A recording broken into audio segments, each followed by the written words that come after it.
পেহেলগামের যে ঘটনা ঘটল তার দুটি কারণ আছে, একটি আর্থসামাজিক, অন্যটি ধর্মীয়। আর্থসামাজিক কারণ কি? দীর্ঘদিন পর 370 লোপ হয়ে যাবার পর আবার সেখানে খানিকটা শান্তি ফিরে আসার পর সেখানে কিন্তু দীর্ঘদিন বাদে পর্যটকদের আনাগোনা শুরু হয়েছিল। গত বছর প্রায় 2 কোটির ওপর পর্যটক কাশ্মীরে গেছে। আবার ডাল লেকের শিকারাগুলো চলতে শুরু করেছে। আবার সেখানকার বোট হাউসগুলো ভর্তি হয়েছে ট্যুরিস্টে।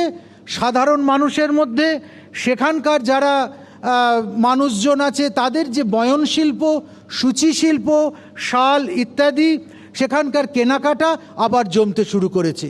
এবছর তাদের টার্গেট ছিল, তারা ভেবেছিল প্রায় 3.5 কোটি পর্যটক আবার সেখানে যাবে। এইটা মাথা ঘুরিয়ে দিয়েছে পাকিস্তানের কাছে এটা একটা বড় পরাজয়। তার কারণ পাকিস্তান কোনো দিন মনে প্রাণে চায় না আর নতুন করে কাশ্মীর জেগে উঠুক, কাশ্মীরে শান্তি ফিরুক, কাশ্মীরের মানুষ তার নিজের মতো করে চলুক।